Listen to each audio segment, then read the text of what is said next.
আপনারা কি সবাই কচু পাতা চেনেন? সবাই চেনেন তো? কচু পাতা দেখতে সুন্দর না অসুন্দর? অবশ্যই সুন্দর। সবুজ আকৃতি কচু পাতা অবশ্য দেখতে অনেক সুন্দর, কিন্তু একটু বর্ষা দিয়ে আপনি দেখতে পারবেন যে এটার মধ্যে কি পরিমাণ চুলকানি আছে। আছে না? ডাই আমাদের মাঝেও কিছু সংখ্যক লোকেরা আছে দেখতে বেশভূষা অন্যরকম, কিন্তু বিতর্গত খারাপ, নামাজ পড়তে চায় না। ঠিক কিনা? নামাজ এর অর্থ হচ্ছে নিকটবর্তী হওয়া, একবারে কাছাকাছি হওয়া, সামনে হওয়া। সুবহান, মেহেরবান আল্লাহ তাআলার নিকটবর্তী হওয়া। ওই যে ইব্রাহিম আলাইহিস সালাম বলছে, ইন্নী ওয়াজ্জাহতু ওয়াজহিয়া লিল্লাযী ফাতারাস সামাওয়াতি ওয়াল আরদা হানিফা ওয়া মা আনা মিনাল মুশরিকিন। নিশ্চয় আমার দেহটাকে আমি ঘুরিয়ে দিলাম, আমার চেহারা মুবারককে আমি ঘুরিয়ে দিলাম। কার দিকে? সে রব, মহান স্রষ্টা আল্লাহ তাআলার নিকট, আল্লাহ তাআলার দিকে আমি মুতাওয়াজ্জিহ হয়ে গেলাম। সুবহানাল্লাহ, সুবহানাল্লাহ। যিনি আকাশ এবং জমিনের একচ্ছত্র অধিপতি, আকাশ জমিনের মালিক কে? আল্লাহ পাক। সূরা মুলুকের প্রথম নম্বরে তো আমরা পেয়ে যাই যে যিনি সকল জিনিসের উপরে ক্ষমতাবান। নামাজ পড়তে হবে কার নির্দেশ? আল্লাহ পাকের। সে ক্ষমতা কর্তৃক আল্লাহ তাআলার দিকে নামাজের মাধ্যমে আমরা মুখকে ঘুরিয়ে দিলাম। সুবহানাল্লাহ। এই বিষয়ে আল্লাহ পাক কি বলছেন? যে ক্ষমতা মাত্র আমার আল্লাহ। তাবারাকাল্লাযী বিয়াদিহিল মুলকু ওয়া হুয়া আলা কুল্লি শাইইন কাদির। সকল বরকত মহিমা সে মহান আল্লাহ পাকের, রাজত্ব যার হাতের মুঠির। ওয়া হুয়া আলা কুল্লি শাইইন কাদির, যিনি সকল জিনিসের উপরে ক্ষমতাবান। যেরকম সুবহানাল্লাহ। যিনি আকাশ এবং জমিনের একচ্ছত্র অধিপতি। আমরা বিশ্বাস করি সব কিছুর মালিক আল্লাহ, কিন্তু একটা দিক দিয়ে এই কথা আমরা স্বীকার করতে চাই না, আইনটা চলবে আমার আল্লাহ। কি ঠিক কিনা কর? আমরা স্বীকার করি, আমরা দোয়ার মাধ্যমে স্বীকার করি সমস্ত মুখ ঘুরিয়ে দিলাম সে আল্লাহর দিকে। আমরা স্বীকার করছি আকাশ এবং জমিনের মালিক আল্লাহ, কিন্তু ব্যক্তিগত স্বার্থ উদ্ধার করার লক্ষ্যে আমরা আল্লাহ তাআলার সাথে পর্যন্ত বেঈমানি করি। কি ঠিক কিনা কোন? সম্মানিত প্রিয় ভাইরা, সম্মানিত বন্ধুগণ, তাহলে নামাজের অর্থ হচ্ছে নিকটবর্তী হওয়া। সালাত এর আরেক অর্থ হচ্ছে নিকটবর্তী থেকে আরো নিকটবর্তী হওয়া। কোন? সুবহানাল্লাহ। আল্লাহ রাব্বুল আলামিন মহান স্রষ্টা, যিনি সাত আসমান সাত জমিনের মালিক, যিনি আল মালিকুল কুদ্দুসুস সালামুল মুমিনুল মুহাইমিনুল আজিজুল জাব্বারুল মুতাকাব্বির, রাজ্যাধিপতি, ভুল ভ্রান্তি থেকে যিনি মুক্ত, শাস্তি নিরাপত্তা প্রদানকারী, প্রভাবশালী, শক্তি আছে বলে যিনি নির্দেশ জারি করেন, যিনি বিপুল মহিমা ও মহতের মালিক আমার আল্লাহ। সে আল্লাহ রাব্বুল আলামিন বলছেন, বান্দা কখন নিকটবর্তী হয়ে যায়? আল্লাহ রাব্বুল আলামিন বলছেন, ওয়াসজুদ ওয়াক্তারিব, সেজদা দাও আর সেজদার মাধ্যমে আমি আল্লাহ নিকটবর্তী হয়ে যাও। সেজদা দিলেই আল্লাহ নিকটবর্তী হয়ে যাও। সুবহানাল্লাহ। মাথা নত করে সেজদা করে, না কেন কপাল দিয়ে সেজদা করার মাধ্যমে আল্লাহ নিকটবর্তী হওয়া যায়। আমার নবী সরকার দো আলম মুহাম্মদুর রাসূলুল্লাহ সাল্লাল্লাহু আলাইহি ওয়াসাল্লাম বলেছেন, বান্দা কখন আল্লাহর নিকটবর্তী হয়ে যায়? আল্লাহর নবী, সাহাবী আল্লাহর নবীকে প্রশ্ন করছেন, বান্দা কখন আল্লাহর নিকটবর্তী হয়ে যায়। আল্লাহ রাব্বুল আলামিন বলছেন, আমার বান্দা যখন নাক এবং কপাল দিয়ে সিজদা করে, আমি আল্লাহ এবং আমার বান্দার মধ্যে কোনো হিজাব থাকে না, একবারে নিকটবর্তী হয়ে যায় বান্দা যখন আমাকে সিজদা করে। সুতরাং নামাজের অর্থই হচ্ছে নিকটবর্তী হওয়া, মুতাওয়াজ্জিহ হওয়া, আল্লাহর দিকে একেবারে কাছাকাছি হওয়া। সম্মানিত প্রিয় ভাইয়েরা, নামাজকে আল্লাহ রাব্বুল আলামিন ফরজ করেছেন, তাই একমুখী হয়। কেন আল্লাহ রাব্বুল আলামিন, আমার রব নামাজকে কেন ফরজ করেছেন? যে মানুষ ইনসান আল্লাহর গোলাম বা বান্দা হিসেবে সৃষ্টি হয়েছে, তাই একমুখী হয়ে রবের বন্দেগী করা, এটা হচ্ছে স্বাভাবিক প্রকৃতি। আল্লাহ রাব্বুল আলামিন এই প্রকৃতি দাবি মিটাবার জন্যই নামাজের ব্যবস্থা করেছেন, সালাতের ব্যবস্থা করেছেন। আল্লাহ রাব্বুল আলামিন এই প্রকৃতি দাবি মেটাবার জন্যই নামাজের ব্যবস্থা করেছেন। আল্লাহ তাআলা বলছেন যে মানব এবং ইনসানদেরকে আমি কেন সৃষ্টি করেছি, কেন এই দুনিয়াতে আমি পাঠাইলাম, মানব সর্বশ্রেষ্ঠ জীব হিসাবে মানুষদেরকে আমি কেন পৃথিবীতে প্রেরণ করেছি।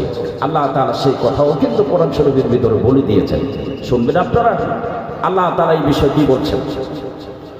وَمَا خَلَقْتُ الْجِنَّ وَالْإِنسَ إِلَّا لِيَعْبُدُونِ। আমি মানব এবং ইনসানদেরকে সৃষ্টি করেছি একমাত্র আমার গোলামি করার জন্য, আমার দাসত্ব করার জন্য, আমার ইবাদত করার জন্য। যেভাবে নবী রাসূলগণ ইবাদত করেছেন, কোন নবী কিন্তু এই কথা বলেন নাই যে আমার ইবাদত করো, আমার গোলামি করো, আমার দাসত্ব করো। এই ধরনের কোন কথা কি কোন নবী পয়গম্বর বলেছেন? বলতে পারবেন কেউ বলেছেন? বলেন। আওয়াজ দিয়ে কথা বলতে বলো, আপনাদের ভয় পান নাকি? আওয়াজ দিয়ে কথা বলবেন। আমরা কোরআনের কথা শোনার জন্য আসছি। ফুটবল খেলায় যদি আপনি বলেন যে গোল কইয়া, আপনি খাড়া থেকে বসে গেছেন, আপনার আমলনামায় কোনো কি লেখা হবে? ফুটবল খেলার হাকিকত হচ্ছে বাউন্ডারি করার, গোল করার কম্পিটিশন।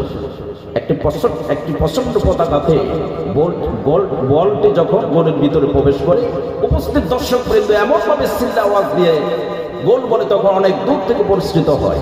এতে করে তার আমলনামা কোনো নেকি লেখা হবে না। আর এখানে বসে যদি আওয়াজ দিয়ে কথার উত্তর দিতে পারেন, সুবহানাল্লাহ বলতে পারেন, রাসূল বলেছেন নামনাউল মিজান, কিয়ামতের দিন মিজানের পাল্লাকে ভারী করে দিবে। যখন সুবহানাল্লাহ, নেকের পাল্লাটা ভারী হয়ে যাবে। আওয়াজ দিয়ে কথা বলবেন, আলোচনা করতে ভালো লাগবে। সম্মানিত প্রিয় ভাইরা, কোন নবী কিন্তু এই কথা বলেন নাই যে আমার ইবাদত করো, আমার দাসত্ব করো, আমার কাছে মাথা নত করো। কি বলেছেন? কোন নবী কিন্তু এই ধরনের কোনো কথা জীবনেও কোনদিন বলেন নাই। নবীদেরকে, রাসূলদেরকে আল্লাহ তাআলা সৃষ্টি করেছেন কেন? আল্লাহ তাআলা কোরআন শরীফে বলেছেন। আল্লাহ রাব্বুল আলামিন বলেন, وَلَقَدْ بَعَثْنَا فِي كُلِّ أُمَّةٍ رَسُولًا أَنِ اعْبُدُوا اللَّهَ وَاجْتَنِبُوا الطَّاغُوتَ। আমি প্রত্যেক জাতির জন্য রাসূল প্রেরণ করেছি, তারা এই কথা বলে মানুষদেরকে দাওয়াত দিবে যে আল্লাহ এক, ওনার ইবাদত করো, ওনার গোলামি করো, ওনার দাসত্ব করো। এই কথা বলে সমস্ত নবীদেরকে দায়িত্ব দিয়ে দিয়েছেন, প্রত্যেক জাতির কাছে তারা এই দাওয়াতটা পৌঁছে দিয়েছেন। যেরকম সুবহানাল্লাহ, সুবহানাল্লাহ। সে নবীওয়ালা কাজটা আমাকে আপনাকেই করতে হবে। সেই কাজটা একবারে আপনার জন্য সহজ হয়ে যাবে। নামাজ প্রতিষ্ঠা করা একবারে সহজ হয়ে যাবে। একটা বাইন মাছ যদি কাদার ভিতরে থাইকা, আবার যদি সেটা কাদার ভিতর থেকে উঠাবার পর সেটা যদি একবার আয়নার মতন পরিষ্কার থাকতে পারে, আমরা কি অনাথা গুনাহের কাজ করতে করতে সমাজ নষ্ট হয়ে গেছে, বাইন মাছের মতন ওই সমাজকে নামাজ প্রতিষ্ঠা করার মতন সেই কাজকে আমরা করতে পারি না? জোর বলেন না, পারি না? বাইন মাছ তো অনেকেই ছিলেন। বাইন মাছ থাকে কোথাও, উপরে না কাদার ভিতরে? কাদা থেকে যখন উঠায়, বাইন মাছের গায়ের মধ্যে কোনো ময়লা থাকে? অনুরূপভাবে সমাজে যারা বেনামাজি আছে, টাকার বিনিময়ে বিচার করছে, নামাজ পড়ছে না, নামাজের জন্য দাওয়াতি কাজকর্ম করে তাদেরকে ইনকাম করছে, নিন্দা করতেছে, ওই সমাজকে বাইমাসের মতন সমাজটাকে পরিষ্কার করার মতন ক্ষমতা কি আপনাদের নাই? আচ্ছা, আমার বন্ধুগণ, আল্লাহ রাব্বুল আলামিন কোরআন শরীফের ভিতরে নামাজ কিভাবে আদায় করবেন, কিভাবে রুকু করবেন, কিভাবে সিজদা করবেন, আল্লাহ রাব্বুল আলামিন কোরআন শরীফের মধ্যে বলেছেন, মুনিবিনা ইলাইহি ওয়াত্তাকুহু ওয়া আকিমুস সালাতা ওয়া লা তাকুনু মিনাল মুশরিকিন। তোমরা আমার দিকে মুতাওয়াজ্জহ হয়ে যাও, খুশু খুশুর সহিত নামাজ আদায় করো। নামাজের মধ্যে কাহিনী শুনছি শৈথিল্য কর্তৃক নামাজ আদায় করো না। নামাজ কিভাবে আদায় করতে হবে, কিভাবে রুকু দিতে হবে, কিভাবে সিজদা দিতে হবে, সুবহান মেহেরবান আল্লাহ পাক সব কিছু কোরআন শরীফের ভিতরে বলে দিয়েছেন। যেমন ঈমান আনার পরে হচ্ছে নামাজ, ঈমানের পরে কি নামাজ, এটা ভালো করে মনে রাখতে হবে। যেমন ফজরের নামাজ গতকালকে, যেমন আগামীকাল ফজরের নামাজের আগে একজন লোক সে অমুসলিম থেকে মুসলিম হলো, তাহলে মুসলিম হওয়ার পর প্রথম যে কাজটা সেটা কি করতে হবে? না ফুটবল খেলতে হবে, জোরে বলেন, না ক্রিকেট খেলতে হবে? একজন অমুসলিম মুসলিম হওয়ার পর প্রথম যে কাজটা, নামাজ বাধ্যতামূলক নামাজ পড়তেই হবে। ফজরের নামাজের পূর্বে কেউ যদি ঈমান আনে তার প্রথম কাজ হবে ফজরের নামাজ আদায় করে দেওয়া। আসরের পূর্বে কেউ যদি ঈমান আনে তার প্রথম কাজ হবে আসরের নামাজ আদায় করে দেওয়া। বিনয়ের পাশে, বিনয়ের সামনে গোপালপুর মনে করেন, সিঙ্গরিয়া মনে করেন, কনকশিরে মনে করেন, দরবেশপাড়া মনে করেন, এই গ্রামে একজন মুসলিম আছে, হিন্দু আছে, কিন্তু হিন্দু থেকে সে মুসলমান ধর্ম গ্রহণ করেছে। মুসলমান ধর্ম গ্রহণ করার পর তার প্রথম কাজ হবে আসরের পূর্বে সে ঈমান এনেছে, প্রথম কাজ হবে আসরের নামাজ আদায় করে দেওয়া। তার মানে হলো ঈমান আনার পর লোকটার প্রথম দায়িত্ব হলো নামাজ। প্রথম দায়িত্ব কি? নামাজ। সম্মানিত প্রিয় ভাইরা, মৃত্যুর আগ পর্যন্ত সোজা হয় না নামাজের মাধ্যমে। এমনও লোক আছে মৃত্যুর আগ পর্যন্ত এক ওয়াক্ত নামাজ পড়ে যায়, আছে না এরকম? নামাজের কথা শুনলে গায়ের মধ্যে আগুন ধরে যায়। সাপ এবং ব্যাঙ, হঠাৎ করে একটা গল্পের কথা মনে পড়ে গেল। এটা কিন্তু কোরআনের কথা না, এটা একটা গল্প আর কি, বোঝার জন্য কথাটা বলতেছে। যেমন মনে করেন এই রাস্তা দিয়া, বিনয়ের রাস্তা দিয়া সাপ এবং ব্যাঙ দুই বন্ধু যাচ্ছে, এবং হঠাৎ করে কিছুক্ষণ যাওয়ার পরে ব্যাঙ সাপকে বলতেছে, সাপ বন্ধু তোমার সব কিছু আমার পছন্দ হয়, কিন্তু একটা জিনিস কিন্তু তোমার আমার পছন্দ হয় না। সাপ তো রাগান্বিত হয়ে গেলেন, কত সাহস আমাকে বলতেছে, আমি আঁকা বাঁকা হয়ে এভাবে চলি, আমাকে ছোট করেছে। এখন বিনয় রাস্তা দিয়ে সামনের দিকে যাচ্ছে, যাইতে যাইতে দেখা যাচ্ছে সামনে একটা কি গর্ত, রাখাল আসতেছে লাঠি নিয়ে। এখন সাপ বেকা হইতে হইতে রাখালের ভয়ে সাপ বেকা হইতে হইতে সামনে যাচ্ছে।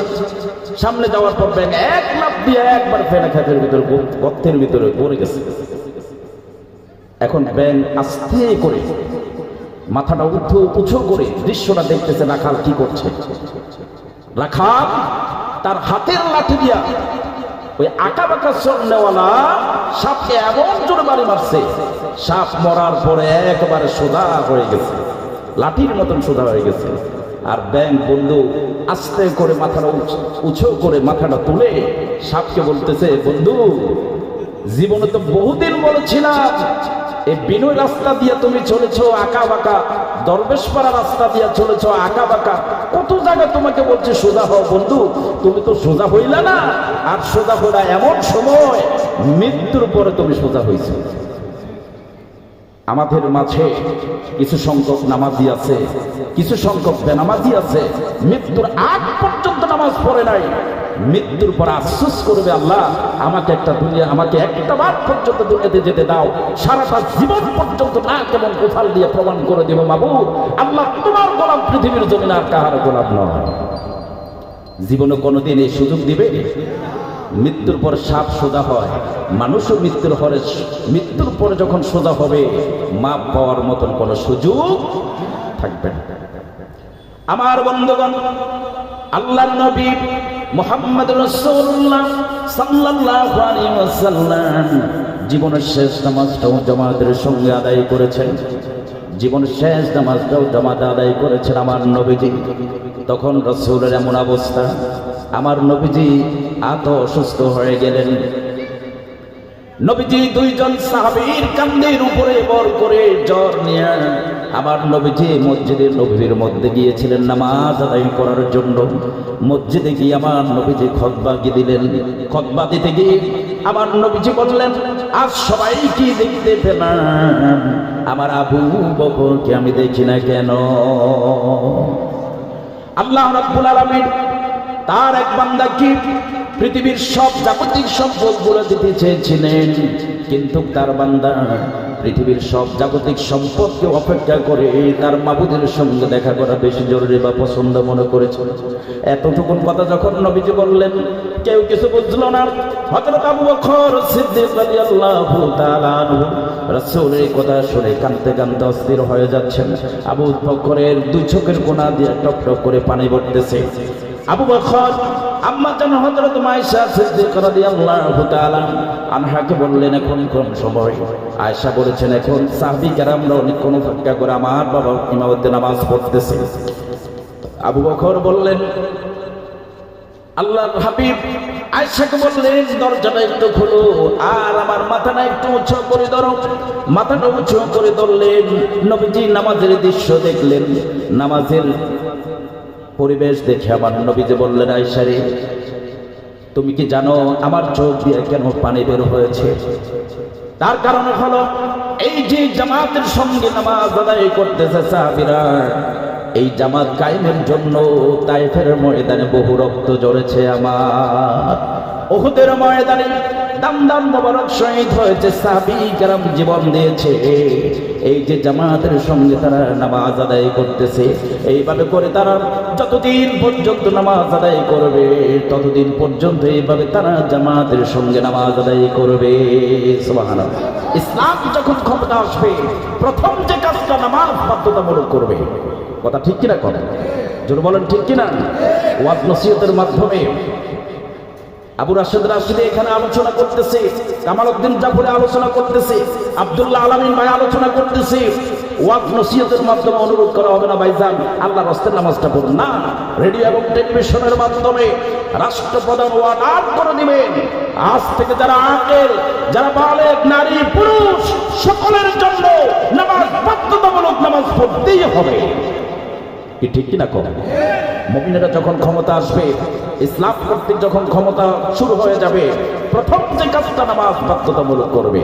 এই বিষয়ে আল্লাহ তাআলা কোরআন শরীফে বলছেন, আল্লাযীনা ইম্মাক্কান্নাকুম ফিল আরদ আকামুস সালাতা ওয়া আতাউয যাকাতা ওয়া আমারু বিল মা'রুফি ওয়া নাহাউ আনিল মুনকার।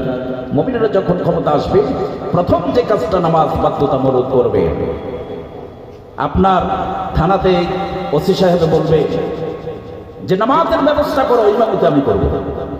আলহামদুলিল্লাহ বলে, জোরে বলেন আলহামদুলিল্লাহ। ওয়ার্ড মেম্বার এই কথা বলবে। ইসলাম কর্তৃক যখন সমাজ হয়ে যাবে, মেম্বার বলবে জামাতের ব্যবস্থা করে, ইমামতি আমি করবো। চেয়ারম্যান বলবে আমি আমার ইউনিয়নে আমি নামাজ পড়াবো। বঙ্গভবনে প্রেসিডেন্ট নামাজ পড়াবে। কথা ঠিক কিনা? কম এই যদি হয় চিত্র দেশে অপরাধ থাকবে? জোরে বলেন না, অপরাধ থাকবে কি?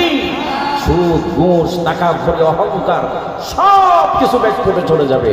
তার কারণ হলো নামাজ অশ্লীলতা, বেহাপনা থেকে ফিরায় রাখে। আল্লাহ পাক বলছেন উতলু মা উহিয়া ইলাইকা মিনাল কিতাবি ওয়া আকিমিস সালাত ইন্নাস সালাতা তানহা আনিল ফাহশাই ওয়াল মুনকার। আল্লাহ পাক বলছেন হে হাবিব তাদেরকে এই কথা বলে দাও যে নামাজ কায়েম করো, নামাজ প্রতিষ্ঠা করো। ওয়া আকিমিস সালাত, নিশ্চয় সালাত অশ্লীলতা বেহাপনা থেকে ফিরাইয়া রাখবে। আমরা নামাজ আদায় করি, ওজনে কম দেওয়া ছাড়তে পারি না। নামাজ আদায় করি, মানুষের ক্ষতি করা ছাড়তে পারি না। নামাজ আদায় করি, আমরা সুদ দেওয়া ছাড়তে পারি না। কি ঠিক কিনা করি? নামাজ পড়ি, গীবত শেখায়ত পরনিন্দা আমরা ছাড়তে পারি না। নামাজ আদায় করি, মানুষের পিছনে ষড়যন্ত্র করে আমরা ছাড়তে পারি না। নামাজ পড়ি, ইসলামের বিরোধিতা কাজ করতে আমরা চেষ্টা করি। কথা ঠিক কিনা করেন? আল্লাহ রাসূল বলেছেন যে নামাজ অন্যায় অপরাধ থেকে ফিরে রাখতে পারে না, তার মানে হলো তার নামাজ নামাজ নয়, তার বাহাদুরের দৌড়। সে এমপি হওয়ার জন্য, মেম্বার হওয়ার জন্য, প্রধানমন্ত্রী হওয়ার জন্য মানুষ দেখানো নামাজ আদায় করে। এই জন্য নামাজের মাধ্যমে তার যত কিছু অন্যায় অপরাধগুলো ছেড়ে দেওয়ার কথা, তার সে অন্যায় অপরাধগুলো ছাড়তে পারে না। কথা ঠিক কিনা? জোরে বলেন কথা ঠিক কিনা? আজান হচ্ছে, 2 মিনিট আমরা একটু স্টপ থাকবো ইনশাআল্লাহ। আমি আরো জামাতকে নির্দিষ্ট সময় হয়ে যাবে ইনশাআল্লাহ, নাকি 7টায় জামাত না একটু পরে পড়বেন?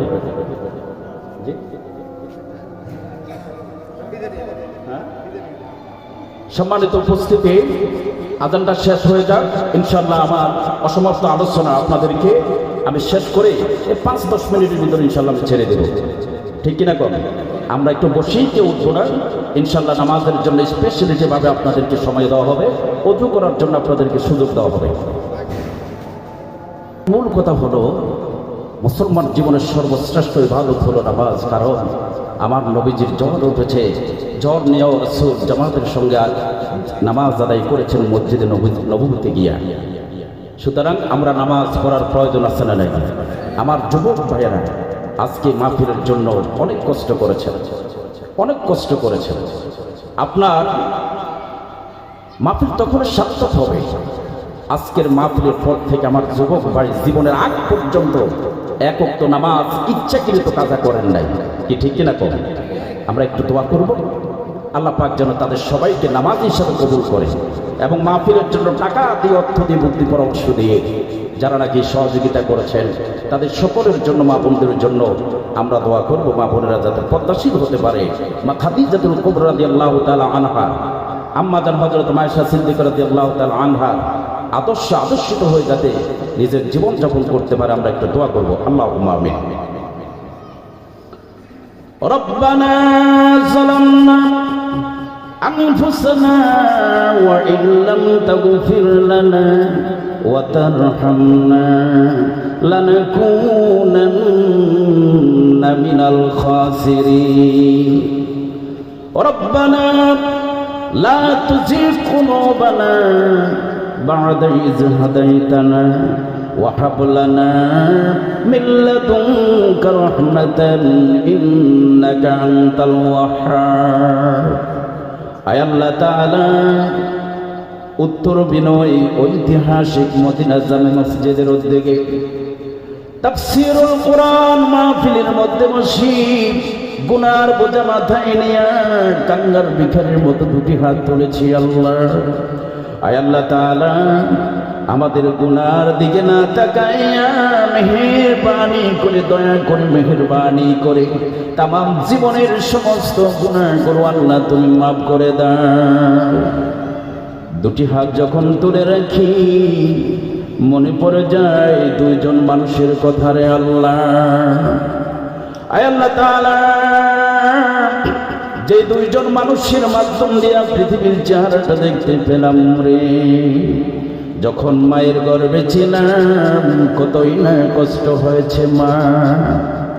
একটাই 10 মিনিট রাখা যায় না, একটা পাথর 10টা মিনিট রাখা যায় না। কিন্তু জনম দক্ষিণী মা কেমনে 10টা মাস পর্যন্ত পেটে নিয়ে মা কত না কষ্ট পেয়েছেন। আয় আল্লাহ তাআলা, সেই জনম দুঃখনি মা যার বিদায় হয়ে গেল রে, যেই মার চেহারার দিকে তাকাইলে সগীরা গুনাহ মাফ হয়ে যায়, যেই মার চেহারার দিকে তাকাইলে নফল হজের সওয়াব মিলে যায়।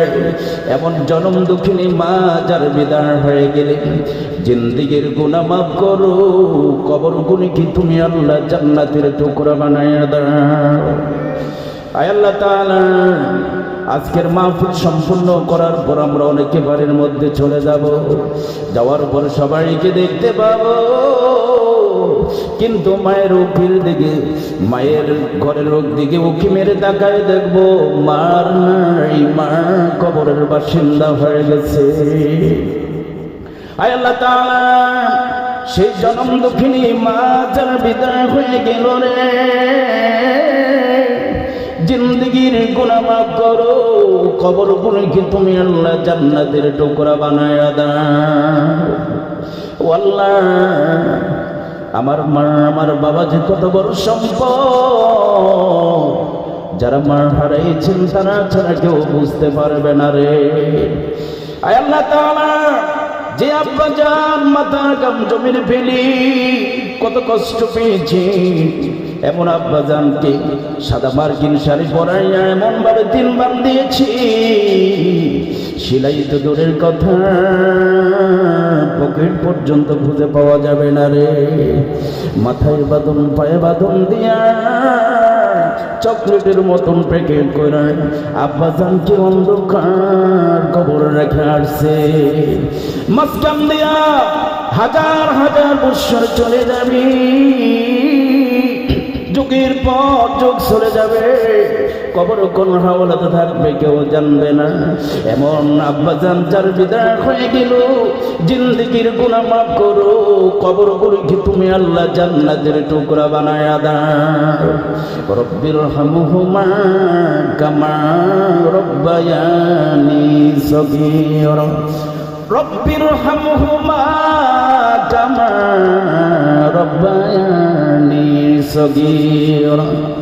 ও আল্লাহ, আমার মা যখন শুইতে গিয়েছেন, মা ঘুমাতে পারেন না, এই সন্তান হাত দিয়ে ঠেলা মেরেছেন, পাও দিয়ে লাথি মেরেছেন, হাত দিয়ে ঘষা মেরেছেন, মা এইভাবে করে 1টা 2টা দিন নয় 10টি মাস পর্যন্ত মা কত না কষ্ট পেয়েছে।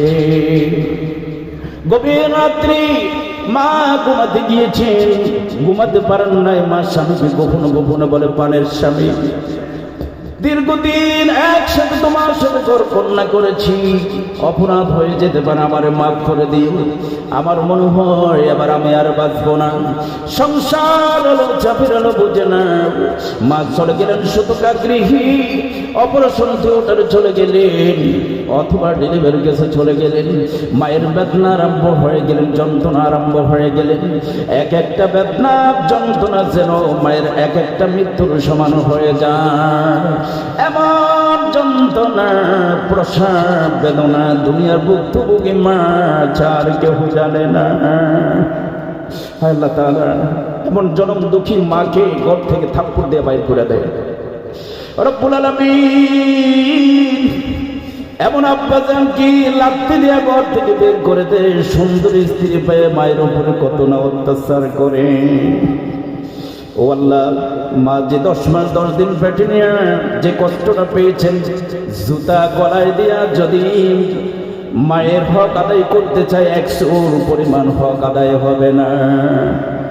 আয় আল্লাহ তাআলা, এমন বাবা মা যার বিদায় হয়ে গেলেন, কবর গুলোকে তুমি আল্লাহ জান্নাতের টুকরা বানায়া দাও।